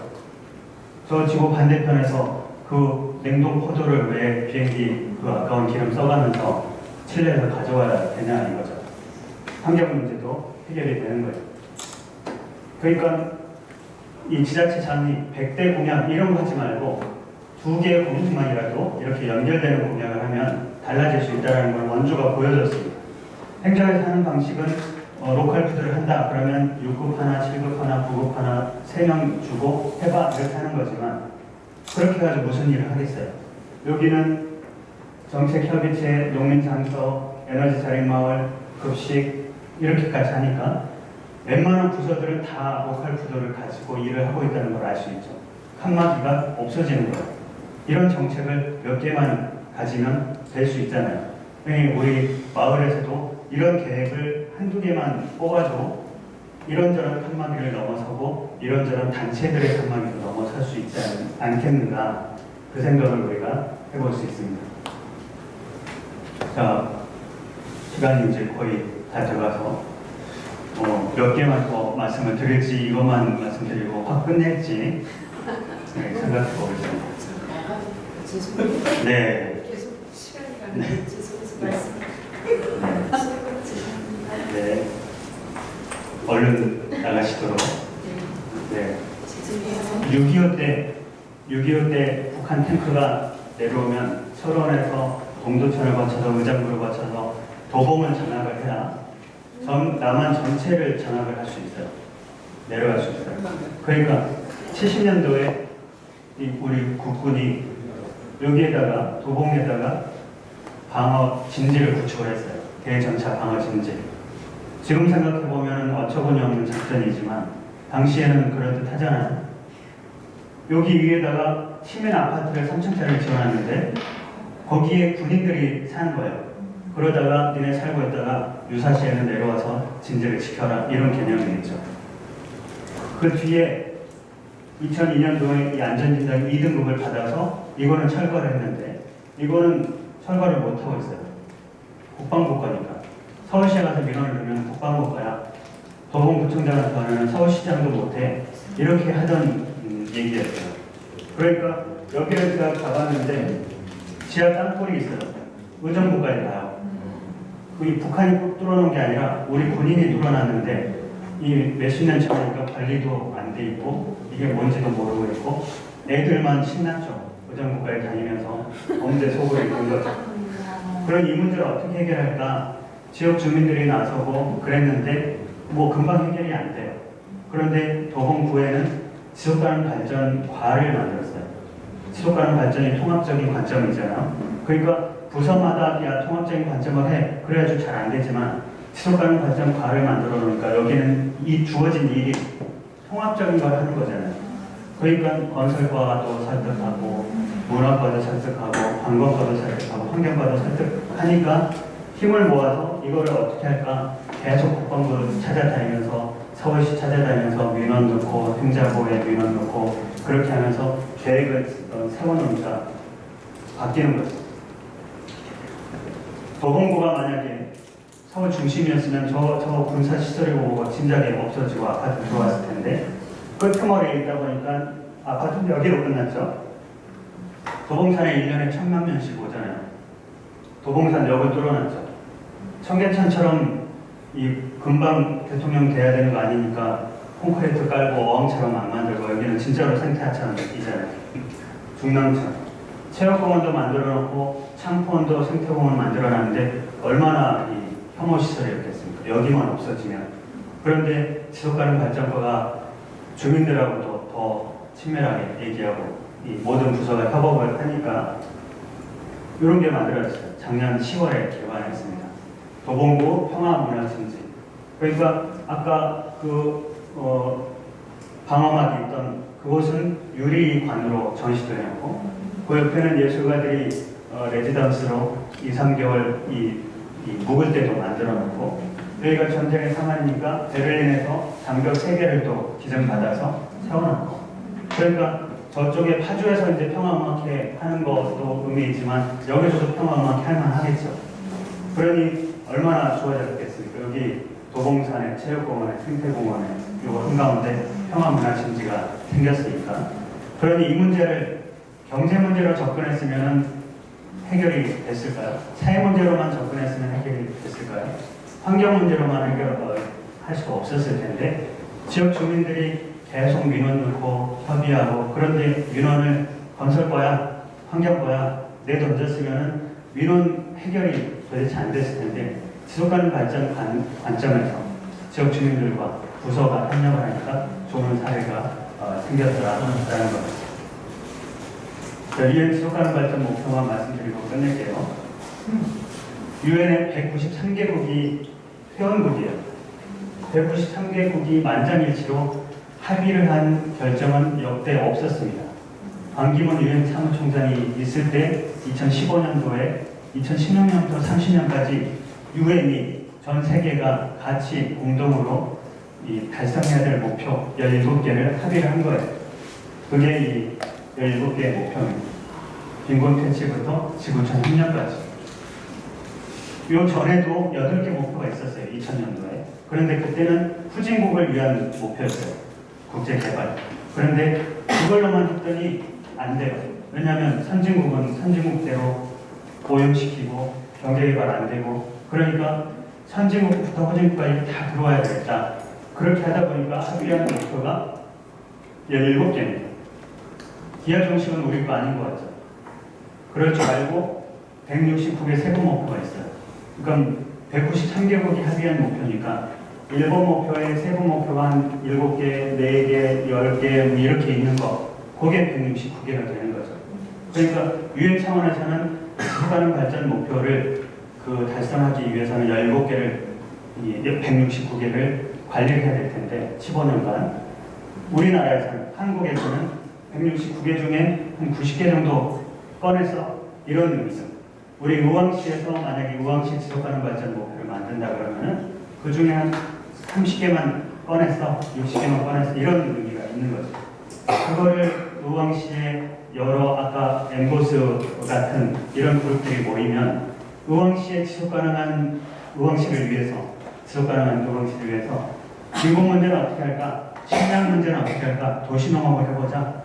지구촌 협력을 위해서는 우리 파트너십 우리 그 의왕시 내에서라도 해야지 이런 것들을 17개마다 한 개씩만 해서 17개 목표를 만들면 어떨까?